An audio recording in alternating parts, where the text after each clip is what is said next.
Hello everybody, it's Sarah, and today I think we're gonna have a bit of a shorter video, and that is because I want to review The Empress of Salt and Fortune for you.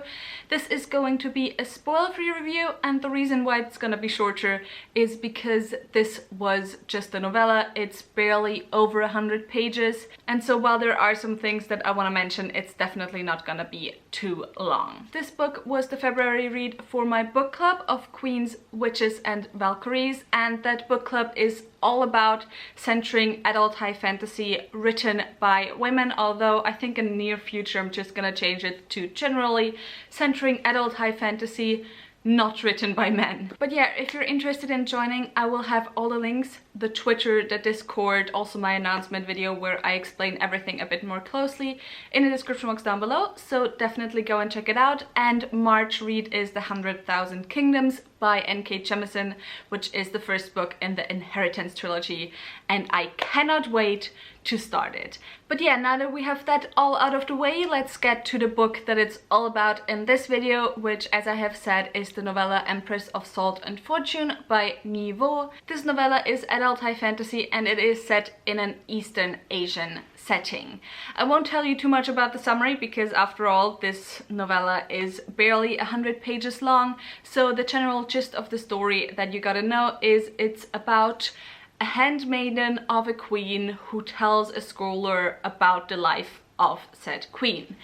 And so that is kind of the framing device of the entire novella. You have kind of the chapters of the handmaiden telling the story to this other person, and then in between you have the actual story. And what I found incredibly lovely about the story is that plot-wise or contents-wise, you could have certainly kind of, you know, puffed it up a little bit, the story, I guess. You could have probably made a full-length novel of the story of the queen.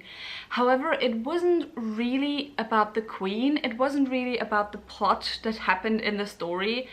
But what I found was the focus of this novella was really the writing style and the beauty of storytelling, which I very much appreciated and I incredibly enjoyed. But also because the storytelling and the writing was the thing that was the focus of the book, there wasn't that much world building. There was just enough to kind of get, you know, a feel of the atmosphere of the world.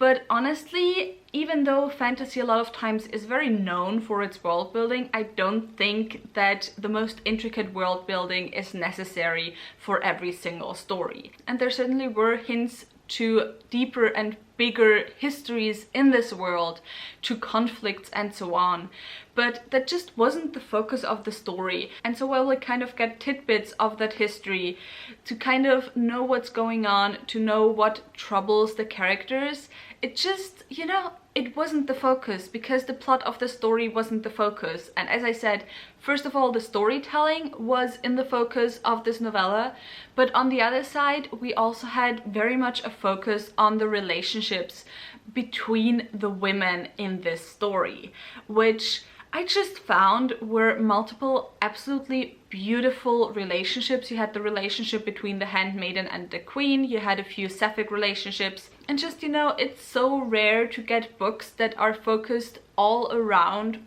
female relationships, no matter what type of relationships, be they romantic or platonic, that it just, you know, it was so refreshing to read a book where that was at the center. Also, the last thing I want to add is that there were multiple LGBT elements to the story. As I have already said, there are sapphic relationships depicted within the story, but also the scholar that the story is told to, I don't remember if it was actually a scholar, but you know, the person the story is told to goes by they, them pronouns. And yeah, I just overall can highly recommend you pick this up because first of all, it's really short. Second of all, as I said, the writing and storytelling is just so rich. And third of all, the relationships are just beautifully written. And yeah, that was it for this video already. It's a pretty short one for me. I rarely manage to film videos that are under 10 minutes. But since I do dedicated reviews for every single one of the reads of my book club, I felt like I had to do this, even though for a novella there might not be that many elements to talk about. And yeah, I hope you enjoyed this video. If you did, maybe think about giving me a thumbs up and also maybe subscribing. Tell me in the comments down below if you have read Empress of Salt and Fortune, what did you think of it? And if you haven't read it yet, could I maybe interest you in picking it up? That was a car honking. I don't know if you heard that. But yeah, with that said, all the links to my social media are in the description box down below, so go and check those out. As I said, all the links to my book club are also in the description box down below. I'd be very happy if you join us. And yeah, that was it for today, and I hope I'll see you soon. Bye!